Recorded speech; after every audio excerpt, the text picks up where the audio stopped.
mais episódio semanal aqui no Board D. Eu também, mas olha lá, estamos ao vivo, mentira, gravado, mas estamos aqui. E hoje começando um bloco, um programa, um episódio que vai ser uma série de vários episódios com 2 convidados de garbo e elegância. Olha que maravilha, senhoras e senhores, diretamente da Casa Velha do Sérgio Reis. Eu não sei se tem goteira, mas se tiver, botou a panela ele, Shimu!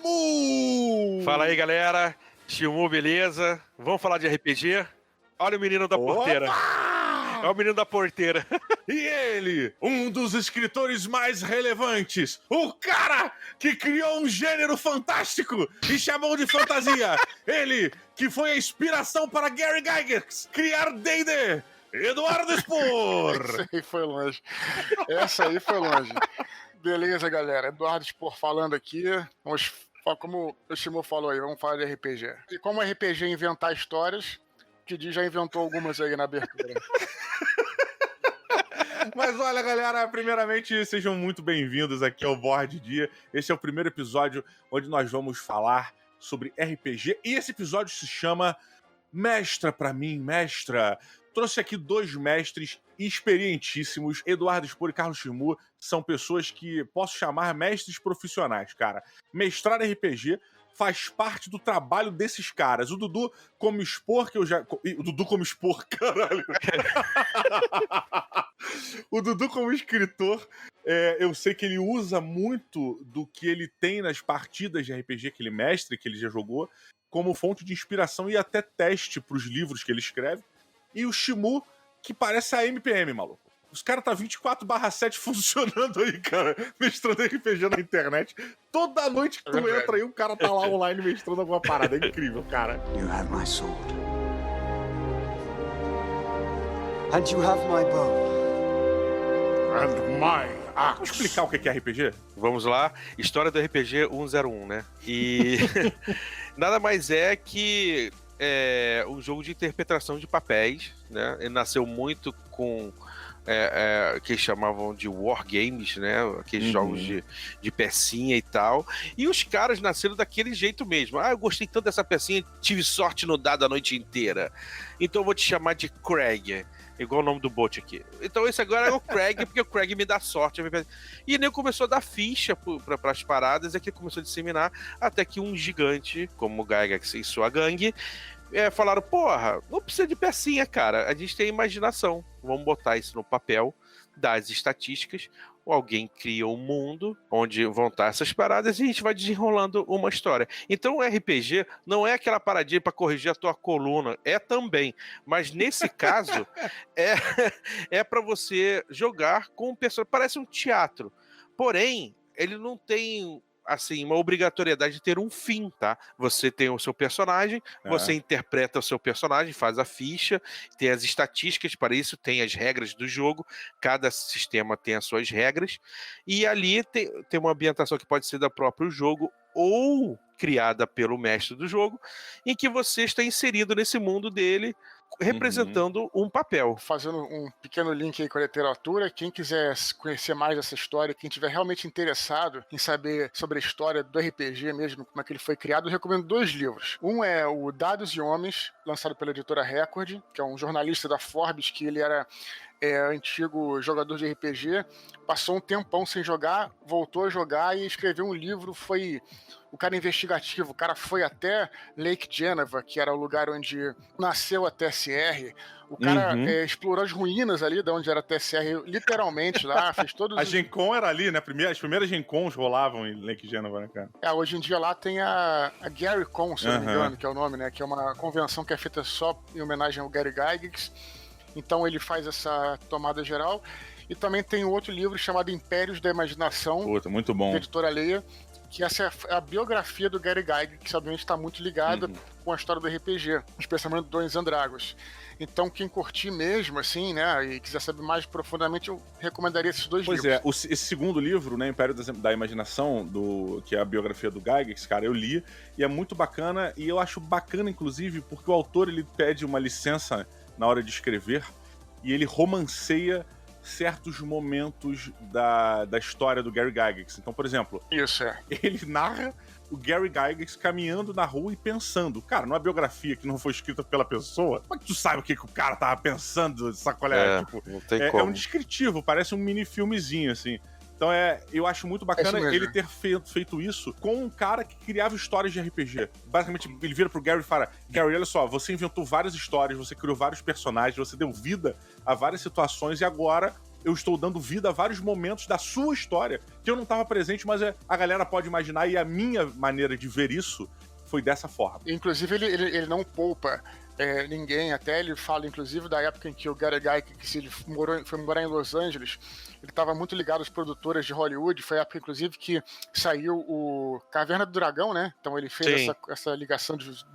E na época também ele teve uma época que ele estava viciado em cocaína. Então ele não poupa também o cara. Fala tudo o que aconteceu mesmo na vida do cara, né? Que teve altos e baixos. E o Dados de Homem já é um outro livro um pouquinho mais, não chamaria mais técnico, não.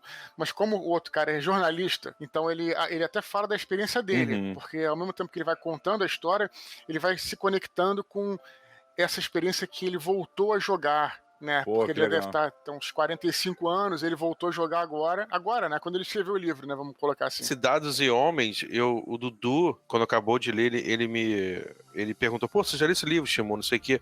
Eu falei: não, cara, pra mim, a capa dele até parece um dos livros, né, da terceira edição, né?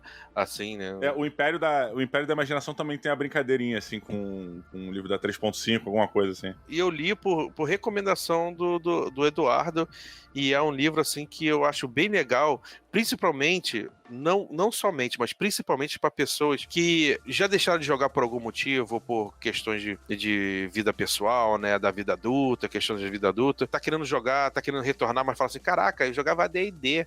Hoje eu olho pra loja de RPG, ou site de RPG, tem Fate, tem Numenera, que é isso, sabe? E tem aquele receio de voltar, né? E, na verdade, o livro trata justamente disso, uma volta orgânica de um cara que se afastou do hobby por questões de vida pessoal e tal, mas que tá querendo retornar ao hobby que é do coração dele, né? Cara, e eu acho esse um gancho, Shimu, muito bom, assim. Antes de continuar, eu preciso só dar um bastidor aqui pra galera, o pessoal entender, quem não conhece muito bem Shimu ou Spor, ou me conhece. Se você não conhece nenhum dos três, eu não sei o que você tá fazendo aqui, tá? Mas seja bem-vindo, de certa maneira. Não tô querendo te expulsar, pelo amor de Deus. Mas, só pra vocês saberem, o Shimu e o Spor, eles são amigos há muito tempo. Desde que o tempo é tempo e os dragões construíram a Terra. Desde o tempo das piscinas Tony. Exato. Mas abafa esse caso. Abafa. Caraca, eu quero foto disso pra botar aqui, cara. Vocês dois na piscininha de 1000 Eu acho litros. que tem, pior que tem. O pior é que tem foto. Pior é que disso. tem foto. E tem muita gente dentro dessa piscina. Não é só eu e o Dudu, não. Tá rolando agora aquele trendzinho no Instagram de você botar 10 anos atrás, né? 2009, 2019. Pô, solta uma dessa aí, pô. Mas isso é sem sacanagem. São uns 30 anos, cara. Sem sacanagem. Cara, eles têm essa amizade há muito tempo e essa amizade deles, ela é muito pautada a RPG. Por isso que a ideia de ter os dois aqui, eu acho, pra mim foi muito, realmente, importante de fazer essa brincadeira, esse tipo de episódio, essa série, que é o Mestra pra mim Mestra, com dois caras que são amigos há muito tempo, jogam RPG há muito tempo e são grandes mestres conceituados. Vocês dois, eu tô dando a visão de quem tá de fora dessa amizade colorida de vocês. Vocês dois são mestres de referências, assim, pra galera que orbita vocês. Então, é muito importante pra mim, vocês estarem aqui, porque vocês são realmente pessoas que me inspiram no RPG, de diversas formas. Obrigado, cara. Fico feliz com o elogio aí. You have my sword. And you have my bow. And my axe. Focar aqui no mestrar, a gente já fez uma sinopse rápida aqui sobre o RPG. Resumidamente, o RPG é um jogo de atuação onde você recebe a obrigação quase de assumir um papel. Você é um personagem e você tem que descrever o que esse personagem está fazendo numa aventura contada por uma outra pessoa. O RPG, ele pra mim é um dos jogos mais fáceis de ser jogados porque ele depende da sua falta de vergonha.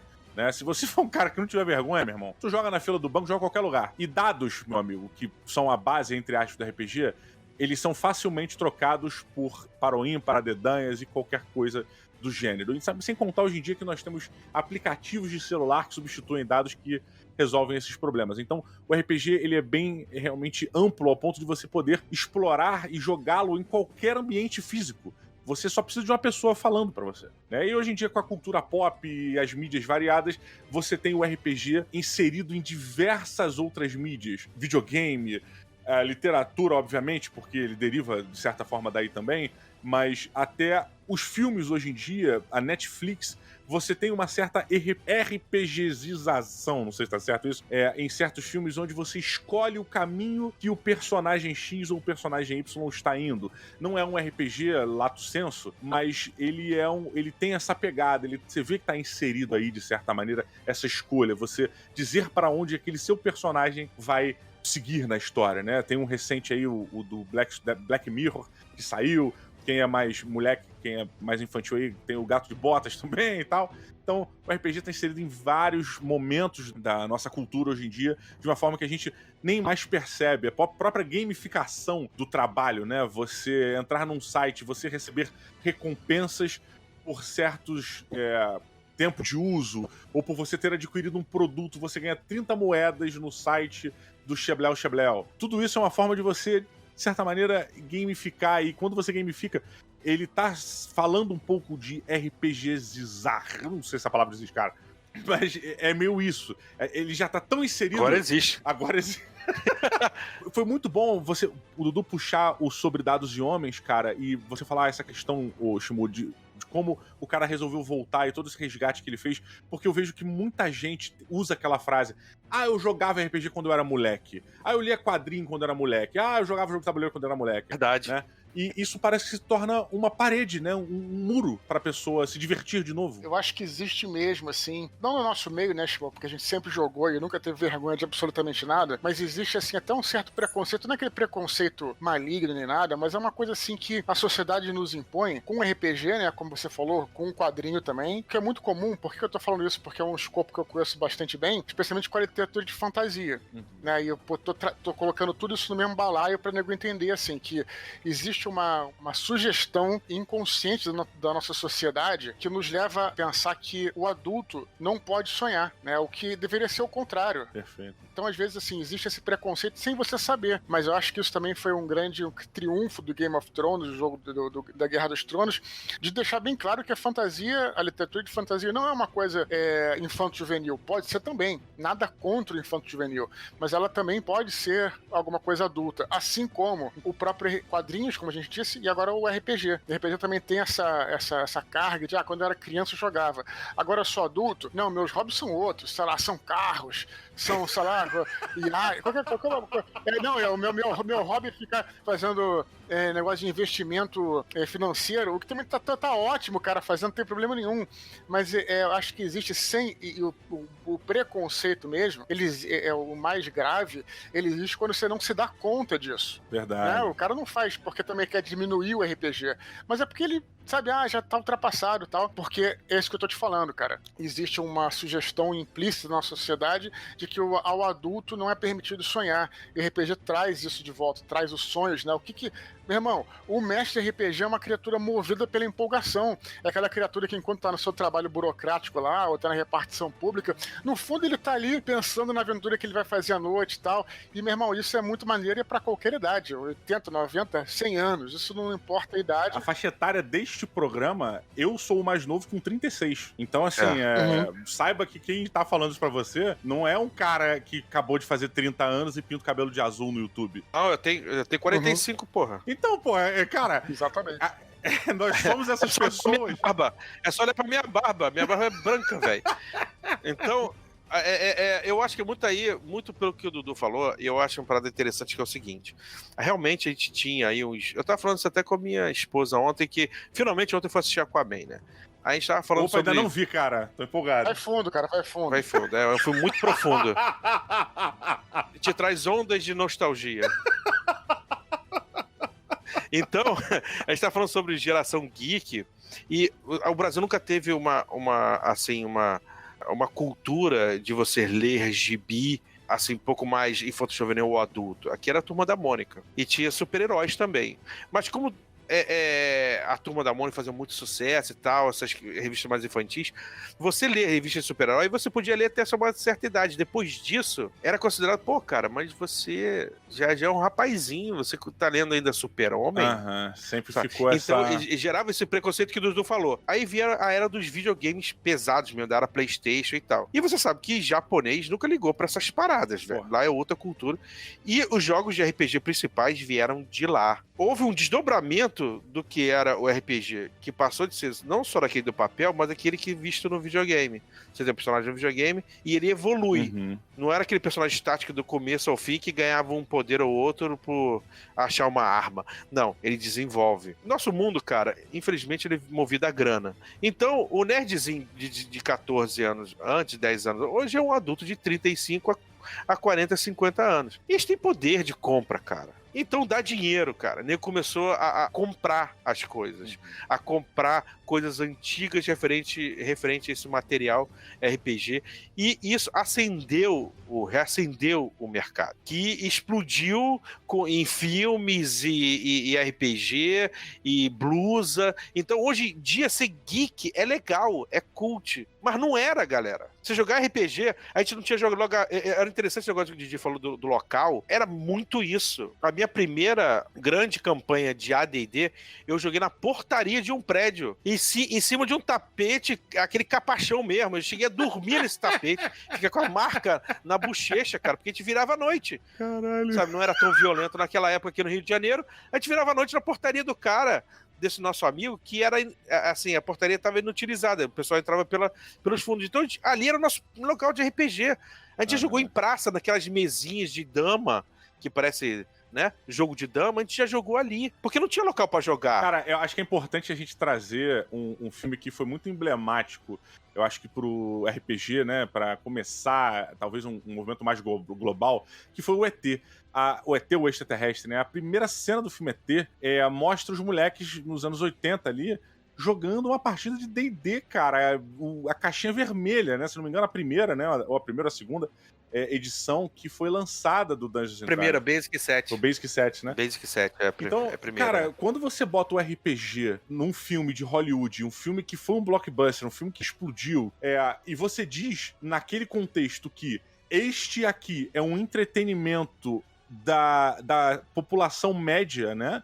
Do americano médio, isso que esse moleque está fazendo é entretenimento. É normal isso acontecer. Você tá criando eu não sei falar esses termos, mas acho que é um establishment, né? Você tá definindo para um público qual o modo que essas pessoas se divertem. Então, a partir daí, cara, as pessoas falam assim, ué, o moleque tava jogando RPG. Os filhos do moleque estão jogando RPG. Tem um lado bom e um lado ruim, né? Você faz uma associação de que crianças jogam RPG nos Estados Unidos, e é legal pra caralho, vou comprar pro meu filho, mas ao mesmo tempo você diz, crianças jogam RPG. E aí o adulto, o investidor da bolsa, que fuma 20 maços de cigarro por dia, ele fala assim, eu sou um rapaz que gasta dinheiro com prazer. Eu não vou gastar meu dinheiro... Coisas de adulto. Com coisas de adulto, não vou gastar meu dinheiro com dados e criaturas num calabouço. Eu faço um pulo, cara, pra esse nosso momento de pós-2010, mais ou menos, que eu acho que o George Martin, cara, ele tem uma função muito importante, talvez, pra esse resgate da fantasia. E fantasia como bastião do RPG, tá? Porque o George Martin, ele é um dos caras que eu conheço, pelo menos, que mais usou, isso depois do Shimu e do Eduardo Spor, tá? Que mais usou o RPG como fonte de inspiração e pesquisa para as obras dele, cara. O George Martin, ele tem um livro chamado Cartas Selvagens, que foi lançado aqui no Brasil também. E esse livro, Cartas Selvagens, ele é um livro, é uma série de livros, uma saga 100% inspiradas em aventuras de RPG que ele jogava com os amigos dele, cara. Se você pegar o GURP Super Heroes, cara, você tem todo um background de histórias criado pelo George Martin. Você tem personagens criados pelo George Martin. O cara que hoje tá explodindo na HBO, cara, é um puta RPGista, cara, que tá à beira de morrer. Ele poderia ter sido brother do Gary Gygax, cara. pela idade, assim, sacolé? Poderia. Não, Poderia. Ele foi, né? Ele, se eu não me engano, ele teve algum cargo na Dragon Magazine ou coisa do tipo. Não tô lembrando agora qual seria esse cargo, mas ele... Pô, que legal. Ele teve algum cargo realmente relacionado ao próprio Dungeons and Dragons e jogava muito D&D, tanto é que até assim a parte assim de que ele, aquela parte da Daenerys, né, que foi publicada antes por meio de contos, era uma coisa que estava não relacionada ao Crônicas de Fogo e Gelo, depois ele pegou e misturou e tal. Aquilo que até uma parte que, se você olhar, tem até mais cara de RPG do que aquela parte do norte, assim, porque tem muito a ver com Conan e tal, né, assim, parece um pouco e tudo. Mas o que eu acho engraçado, assim, é só fazer uma nota, assim, é que muita gente fala assim, né, porra, caraca, o George Martin, o pessoal que quer criticar o D&D, né, o Dungeons and Dragons, no D&D tem os alinhamentos, o George Martin, ele criou uma coisa completamente nova, não sei o que, mas na realidade ele veio do Dungeons and Dragons, né, claro que ele criou a própria maneira dele de fazer aquela coisa. Então só queria fazer essa nota aí, porque as pessoas realmente têm umas opiniões, assim, bem engraçadas na internet, né? Que nem o famoso, também tinha no Orkut, né? Uma parada que era, pô, agora estão até fazendo um livro baseado no filme do Senhor dos Anéis. Até onde é que isso vai levar, sabe? Tipo... Pois mas é assim mesmo. É assim mesmo. O nego vê o livro do Senhor dos Anéis com os atores do filme, fala, pô, legal, né, cara? Fizeram um livro sobre isso, né, cara? Eu ia fazer esse comentário aí. Eu acho que o exemplo também, o Senhor dos Anéis, ele, quando a gente faz o transmídia dele, né, cara, e pega quem foi o Tolkien, né? Não é um episódio sobre Tolkien, não é nada disso, mas é sobre o cara que criou, talvez, o pilar de sustentação do RPG, como a gente conhece hoje. Costurou tudo, né? Ele pegou as paradas e costurou. Esse cara, ele não era um Zezinho que trabalhava como carpinteiro. Não que carpinteiro seja uma profissão ruim, eu só não gosto de fazer. Eu pessoalmente, não gostaria de ser carpinteiro. Mas você é um carpinteiro... Pô, tu não gostaria de ser carpinteiro, Didi? Eu gostaria como hobby, não como profissão. Jesus foi, cara. Jesus, sacanagem. Aí vai cada um com a tua. Eu também não gostaria de ter nascido em Belém, sei lá. Aí ficou mega preconceituoso agora. Vamos lá. Todo Jesus Cristo. Todo Jesus. O Tolkien, cara, ele foi um cara, pra quem não conhece nada do Tolkien, ele foi um cara, irmão, mega estudado, um filólogo, um cara que estudava línguas, que ia muito profundo, um cara que lutou em guerras, um cara que tem uma bagagem histórica e pessoal absurda, que você, no auge dos seus investimentos na Bolsa de Valores, não vai nem chegar perto do que esse cara vivenciou e da inteligência e estudo que esse cara teve. Sabe? Eu tô falando que você não é capaz de fazer as coisas, de criar um livro, não tô falando isso. Tô dizendo assim, cara, não foi um Zezinho qualquer que criou uma coisa de elfinhos e orquezinhos. Não, cara, isso é outro nível, a gente tá falando de outro nível, Ele criou uma linguagem, né, cara? Ele criou uma linguagem. E falar em linguagem, ele criou línguas pra cada raça, né, cara? Várias coisas no mundo do Tolkien tem 2 ou 3 nomes diferentes, né? You have my sword. And you have my bow. And my axe. Indo um pouquinho mais ainda pra questão do mestrar, né? Vocês são 2 velho paia, eu tô chegando no velho paia. Como você converter um grupo de pessoas que não joga? Imagina que vocês estão inseridos, tá, numa realidade bem infernal, onde ninguém ao seu redor gosta dos seus hobbies, gosta dos seus gostos. Como você mestrar RPG pra uma galera que não joga? Eu já mestrei para vários grupos, alguns iniciantes, né? Hoje em dia, como eu tenho menos tempo, eu acabo mestrando para os meus amigos, né? Porque eu tenho realmente tempo muito limitado, né? Em específico, nessa tua pergunta, cara, eu diria assim, um mestre, primeiro é claro que ele tem que fazer o que ele gosta e tudo, mas existe também uma coisa chamada empatia, né? Que o pessoal até brinca, né? Eu particularmente tenho assim uma habilidade de tentar entender o outro, olhar pro Didi Braguinha e falar, pô, o Didi é aquele cara que gosta desse tipo de coisa, ele não curte tal coisa e tal. Então, se o mestre tiver essa habilidade, é excelente, porque você vai observar o jogador iniciante que nunca jogou e pensar, tipo, o que ele gosta, qual é o tipo de personagem que ele se encaixaria, para não dar o personagem para ele que seja completamente diferente, mas falar um personagem que é exatamente o escopo daquelas coisas que ele gosta, do tipo de habilidade que ele gosta de ter. Tem um seriado, não sei se vocês já viram em inglês, chamado The IT Crowd, que é a galera da IT, né, um seriado de comédia, de humor, tá muito bacana, e se não me engano na 5ª ou na 4ª temporada, um deles tem uma decepção amorosa na temporada anterior, no final, e quando começa o primeiro episódio da temporada nova, é um episódio sobre RPG. Então é a galera da TI que tá jogando RPG, tá marcando aventura e tal. E o lance é, nesse mesmo episódio que eles vão jogar essa aventura de RPG, a chefe deles fica responsável por entreter 2 clientes da empresa, né? E quando mercadologicamente falando, ela recebe a função de entreter os clientes da empresa, eles fazem aquela brincadeira de que tem que levar no puteiro, tem que levar no restaurante, esse tipo de coisa. Eles dão a entender que é isso. E ela não faz ideia do que ela tem que fazer pra entreter os caras. E ela vê assim, porra, a molecada aqui da TI vai jogar RPG. Vou chamar os clientes da empresa pra jogar com eles. E aí vira, cara, uma parada surreal que cabe muito bem no que você tá falando. Por quê? Porque o cara que tá mestrando, que é o Moss, ele permite com que os clientes que são playboyzinhos, são caras que nunca jogaram, nunca tiveram nenhum contato a priori com esse mundo da cultura pop e tudo mais, eles desafoguem um lastro que eles provavelmente tinham ali de heroísmo, de ser o cara que pulou da montanha e deu uma machadada na cara do dragão, sabe? E aí o cara empolgadíssimo, e você vê ele ficando maluco. Eu sei que é um seriado, que é ficcional, mas isso cabe muito com o que o Dudu falou, porque é meio que isso. O mestre, ele tem que ter essa empatia pra entender o que aquela pessoa precisa naquela aventura, sabe? O que esse cara tá precisando desafogar hoje. Como eu vou poder fazer a terapia do RPG pra você nesta noite maravilhosa? Isso acho perfeito, assim. Fica a dica, então, do The IT Crowd desse episódio do RPG. Antes do Chibu falar, só dizer que eu gostei do a priori aí, Didi. E aí eu vou tentar falar alguns termos eu também gatinho a partir de agora. Ad hoc. Ad hoc é sinistro. Ad hoc nunca vi ninguém falar. Cara, eu nem sei o que significa. Não, olha só pra dar meu background, tá, cara? Eu falo algumas coisinhas em latim porque eu fiz 6 períodos de direito, cara. Tem cachorro em casa.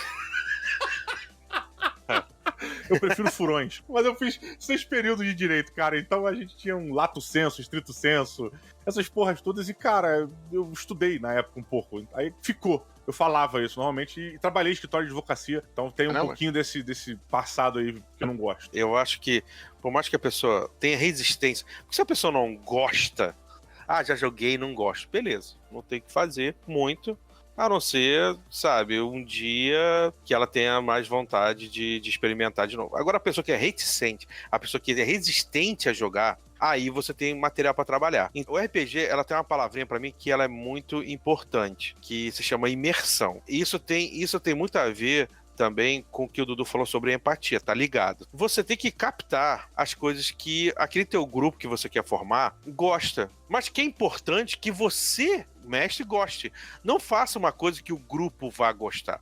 Eu sempre falei, o pessoal até em outros podcasts falando, sabe que live é pra agradar o público, como fazer o público, né, o que tá assistindo gostar.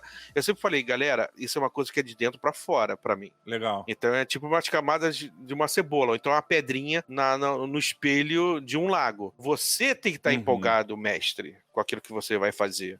E aí você procura um grupo disposto, que tenha as mesmas ideias, explique, né, converse e tal, estimule as pessoas a gostarem. Porque se aquele teu grupo tiver gostando, as pessoas que vão estar assistindo vocês jogar também vão entrar nessa mesma energia. É uma coisa que dispersa de dentro para fora, na minha opinião. Então, eu acho que você tem que captar, voltando à parte da imersão, quanto mais imersão você tiver naquele momento do jogo, e somente naquele momento do jogo, galera, acabou o jogo, acabou a vida real, tá? Não ficar com a mente desvirtuada. Naquele momento, o máximo, quanto mais você der imersão, ou seja com música, ou imagem, ou você fazer voz diferente, você mestre, né? Fazer caracterização diferente, descrever, ambientar, menos problemas você vai ter na roda, porque o pessoal não vai ficar conversando paralelo, não vai pro celular olhar, não vai ver que dadinho bonitinho tá ali, ou brincar com o cachorro, não. Ele vai estar na aventura porque ele vai querer estar sabendo o que tá acontecendo. Mesmo que não seja o round dele, mesmo que não seja a parte dele, ele quer saber o que vai acontecer com o cara, porque aquilo vai influenciar também no role dele. Então eu acho que a parte da empatia que o Dudu falou é muito importante, mas você captar essa empatia e jogar dentro de um contexto de imersivo. É sempre aqueles jogos que vocês já participaram, com certeza, que vamos jogar até umas 11 horas e quando vocês foram ver, o dia tá amanhecendo. Porque existe hoje uma coisa que tá completamente esquecida na nossa sociedade, que é o chamado bom senso, né? As pessoas esquecem que isso existe. Então, tudo que a gente fala aqui, ou fala em qualquer lugar, as pessoas levam ao extremo e acham, não, que se o Dudu falou tal coisa, o Shimu falou tal. Então, assim, acho que eu falei da empatia, só complementando aqui, que aquela coisa, o Shimu falou, né? Também você tem que estar empolgado, você como mestre, para contar uma história, aquela história que você quer contar, sem sombra de dúvida, isso é muito verdade também da própria literatura, mas eu também acho, assim, que você tem que, ao mesmo tempo que você deve dar aos jogadores o que eles querem, você também deve impor os limites, para que os jogadores saibam que existe, que eles também não podem fazer tudo e que nem tudo que eles querem fazer vai ser realizado sob qualquer circunstância, né? Como a vida é. E para isso é necessário que o mestre tenha, então, esse tal de bom senso que as pessoas hoje em dia nem sabem o que é. Eu acho que existe também os mestres que ficam um pouco na mão dos jogadores. Sim. Que assim, eu fico preocupado, porque essa era a tua pergunta inicial, né? Eu fico preocupado em agradar e que a pessoa goste e tal, então, portanto, não vou impedi-lo de fazer nada, para que ele tenha a vontade a recompensa. Tudo que eu faço dá certo e tudo mais. Também você impor limites, né? Porque por mais que tenha regra, tem muito mestre aí que faz isso que a gente tá falando aqui que eu acho errado Com também. certeza. Permitir que o cara faça tudo. Mas não vou matar, porque o cara... morreu, mas não vou matar, porque o cara vai ficar chateado e tal. É o que eu digo, tem que ter esse bom senso e esse limite. Se o personagem... se o jogador quiser controlar um personagem que sai numa cidade fazendo um monte de cagada, é claro que ele vai ter uma punição, ou vai ser preso, ou vai, entendeu?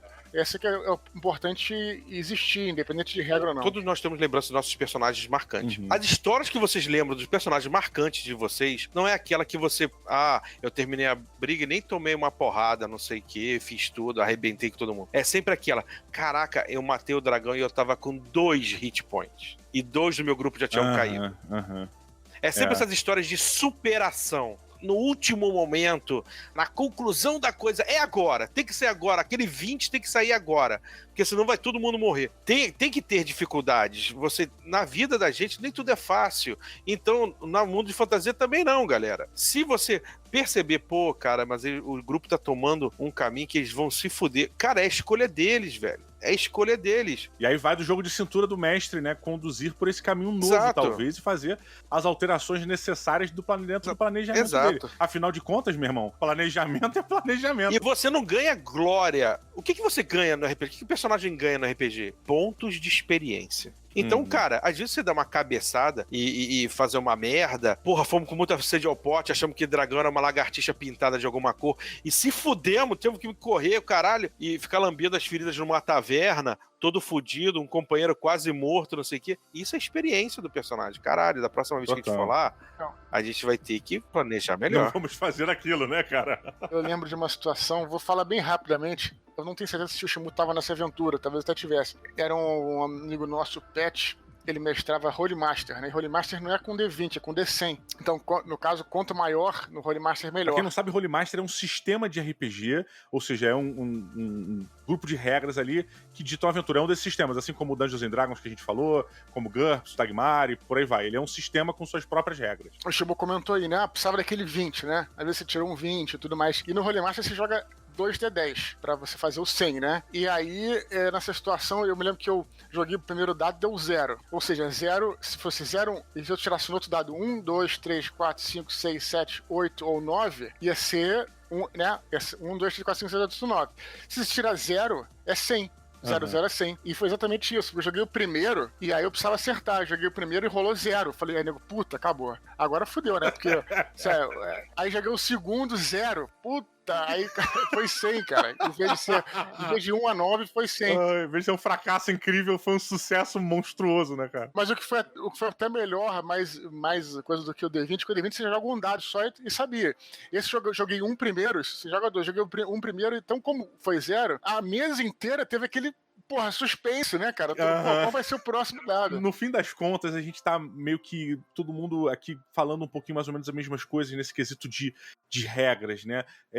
Eu acho que a gente deixou bem claro que no início, o jogador, a gente não pode e não deve, eu acho que o que eu posso tirar daquilo que a gente tá falando a gente não deve entregar pra ele o que ele quer. É meio Batman a parada. A gente tem que entregar o que ele precisa. A gente tem que conseguir ter empatia pra perceber o que esse cara, o que eu preciso colocar aqui pra manter esse cara, pra captar, pra envolver ele na história? Eu, quando mestro, eu tenho uma necessidade minha de manter as pessoas conectadas à trama da aventura, e eu faço isso, às vezes, até sacrificando o meu planejamento. Pra mim é muito mais importante que aquele cara tome uma atitude onde ele está 100% dentro da aventura, e aí eu tenho o meu momento orgásmico como mestre, que é o meu grande prazer de mestrar esse, é ver que durante 2, 3 horas, aquele grupo de pessoas foi teletransportado para uma dimensão que eu estou narrando para elas, e quando termina, as pessoas voltam pro mundo real. Cara, isso pra mim é o meu ápice do mestrar RPG. Então, eu tenho essa necessidade. Às vezes o cara, ele não precisa ganhar a batalha. Às vezes o cara, ele quer ganhar, mas ele não precisa naquela hora. Naquela hora, ele precisa conhecer os limites do personagem dele. Agora é hora de tomar porrada. Você tá precisando tomar as porradas agora. Na tua vida, seu merda. É interessante você falar isso, porque a gente aprende com RPG. Então, você quando começa RPG, você acha que ser fortão e sempre se dar bem é legal. Mas o RPG te mostra com a experiência que se fuder também é legal. Sim, porra, Se fuder é legal. Você tá no meio da merda, cara, é legal, sabe? É bacana, você se diverte, você tem que bolar estratagemas pra você sair daquela situação, sabe? E essa parada que você falou naquelas 3 horas você manter a galera ali e tal, que é o que eu tava falando sobre imersão, isso, depois exato, o personal saiu. Eu tenho tenho várias ferramentas, o Dudu também tem várias ferramentas que deixam um jogo assim, mais imersivo. Uma delas, eu vou até falar pra vocês aqui, quem estiver ouvindo pode usar, mas quem já me viu narrando, já viu usar dessa ferramenta de narrativa, que são cutscenes. Pequenos trechos que você, mestre, descreve que está acontecendo naquele momento, ou no passado, ou no futuro, em um outro lugar. Então, sabe aquele enquanto os heróis estão indo pra base, outro lugar acontece tal coisa e você descreve. Não fica muito longo, senão vira um monólogo, mas você faz uma cutscene do que está acontecendo em outro lugar. Porque isso te dá uma noção orgânica de mundo. Nem tudo é o que os heróis estão fazendo naquela linha. Enquanto daquilo está acontecendo lá, outras coisas estão acontecendo. Também deixa um flavorzinho. Caraca, não pode usar isso em metajogo porque eles não sabem do que está acontecendo, né? Ou do que aconteceu ou do que vai acontecer. Mas eles ficam naquela imersão de que, caraca, isso vai acontecer. Então te dá aquela noção orgânica de mundo do que tá acontecendo. Então a cutscene eu acho uma ferramenta legal pra você fazer uma narrativa imersiva. A primeira vez que eu vi ela ser usada no RPG foi jogando contigo, cara. Perdão, foi vendo suas lives onde você narrava desse jeito. Pra mim, no primeiro momento eu fiquei meio naquela cabeça do jogador bem pragmático, né? Ah, mas meu boneco não tava aí. Como é que eu tô vendo essa porra? Eu fiquei meio tipo, mas eu não tenho como saber isso. Eu fui teletransportado pra lá? Que porra é essa? E depois, eu meio que falei, tá, agora eu entendo qual a levada do mundo. Agora eu entendo o que tá acontecendo, qual o contexto. É uma forma de você contextualizar pra galera que tá chegando ali também, né? Como a banda tá tocando, como é que é o esquema, o que tá rolando. Ela também quebra o gelo, ela também gera expectativas boas ou ruins, né? Agora fodeu de vez. Isso acontece muito, né? É muito engraçado. You have my sword. And you have my bow. And my axe. Olha só, muito bem, galera. Esse episódio, o Mestra pra mim, Mestra, esse bate-papo que a gente fala sobre RPG, fala sobre a função do mestre, em outras coisas. Esse primeiro episódio foi uma coisa pra gente abrir. A gente tá abrindo aqui os papos, eu tô deixando ele fluir um pouco mais. Eu não quis podar muito o caminho aqui, fazer um direcionamento muito específico, porque eu tava realmente me divertindo, eu queria deixar rolar, queria conversar.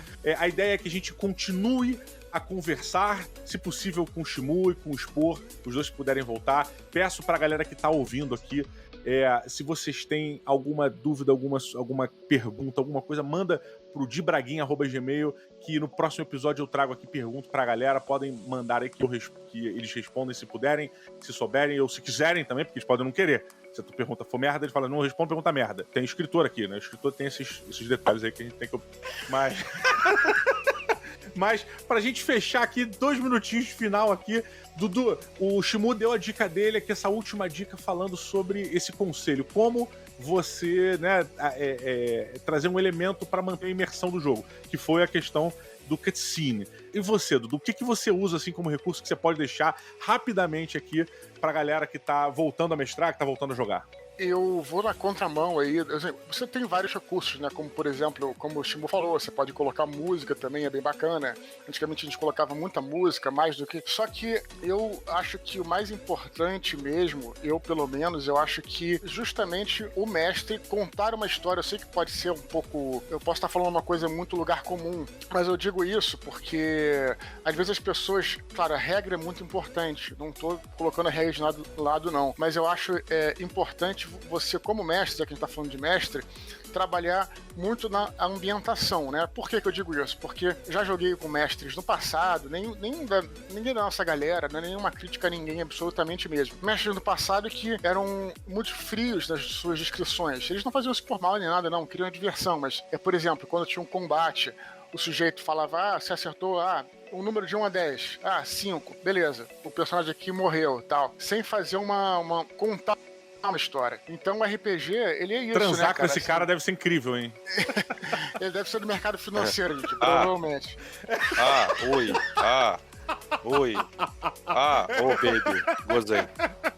Não, mas olha, mas deixa eu falar uma coisa, a gente tá zoando, brincando, mas é importante pontuar isso, porque afinal de contas, o sujeito que tá escutando esse programa, Didi, talvez não tenha muito contato com RPG e não saiba também. Eu mesmo aprendi porque eu tive contato com outras pessoas que assim me ensinaram. Então, assim, por isso que eu particularmente sempre preferi jogos como o Dungeons and Dragons, por exemplo, e não como o Holy Master. Nada contra o Holy Master, galera. Nada. Mas porque alguns jogos, né, eles são... Você joga uma tabela de crítico, ele fala... A própria regra fala o que aconteceu. Não, eu gostava de que fosse a coisa mais simples possível. Perdeu tantos hit points. E eu, que como mestre, que inventava a cena toda e tal, às vezes até dava a oportunidade do jogador narrar, dependendo da situação e tal. Então, o que eu ia dizer, então, nesse caso, era isso. É lembrar que o que diferencia mesmo o RPG de outros jogos é a interpretação e o contar histórias, né? Não desprezando a regra, mas regra tem em qualquer jogo. O que não tem em qualquer jogo é essa contar histórias e interpretar. Concordo muito com ambas as sugestões, essa questão realmente da interpretação.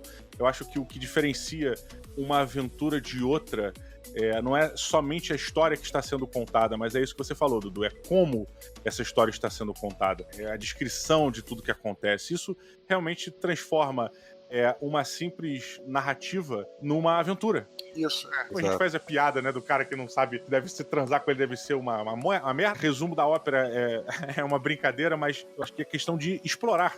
Não se pode, não seja também muito crítico com as suas coisas. Aprenda com cada aventura que você fez. Leia muito. Leia, porque você lendo livros mesmo, mesmo que seja de fantasia e tudo, você enriquece seu vocabulário, você enriquece a sua narrativa, sabe? A gente tem o famoso apêndice N, né, cara? Exato, não é à toa que Eduardo, né, autor de best-seller, olha só, partiu de um ótimo mestre pra escritor. Por quê? Porque o cara também leu muito. Ele ele quando estava jogando RPG, o Dudu sempre se caracterizou um cara que leu muito. As mídias, em geral, eu sei que nem é o que a gente tá falando aqui, mas já que surgiu o assunto, só fazer um comentário, um breve comentário. As mídias, em geral, elas são sempre importantes e cada uma tem seu valor, né? Eu acho que se você puder consumir a literatura, consumir quadrinhos, consumir desenhos animados, consumir filmes, isso tudo vai ajudar, e sem desprezar nenhuma mídia. A literatura, ela tem, em especial, como o Shimu falou, a literatura tem esse poder de fazer com que você não só enriqueça o seu vocabulário, como você dê uma vida aos personagens, assim, e também quando você lê, você imagina muito, né? Precisa fazer um esforço imaginativo pra bolar aquela coisa visual na sua cabeça. Isso é muito importante pra literatura também. Mas outras mídias também. Eu achava interessante como no nosso grupo aí, cada um dos mestres, eles tinham uma influência diferente, como é que isso se refletia. Aliás, ô Didi, eu vou falar brevemente, isso a gente pode até falar em outro programa. Sim. Né? Porque o Shimu era um cara que tinha muita influência de quadrinho, então isso se refletia na maneira como ele mestrava. Legal. O Andrés, que você conhece também, ele tem muita influência de anime. Isso se refletia muito fortemente no que ele maneiro, mestrava. cara. Pat, que é um amigo nosso que mestrava o Holy Master, tinha influência de literatura também.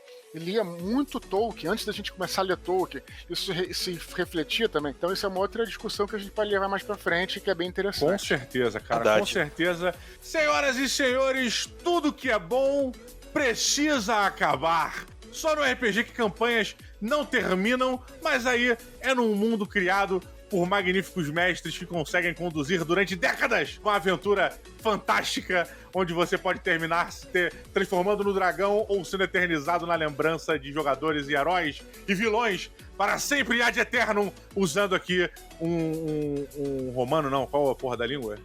Latim! Mas eu queria agradecer demais a presença de vocês dois, a presença de todos que baixaram esse podcast. Esse é o primeiro mestra do ano e do Board Dia. Teremos vários novos, mandem suas perguntas, mas vamos terminar esta primeira etapa por aqui. Um grande abraço a todos e nos vemos no próximo mês ou na próxima semana, galera. Um grande abraço e valeu!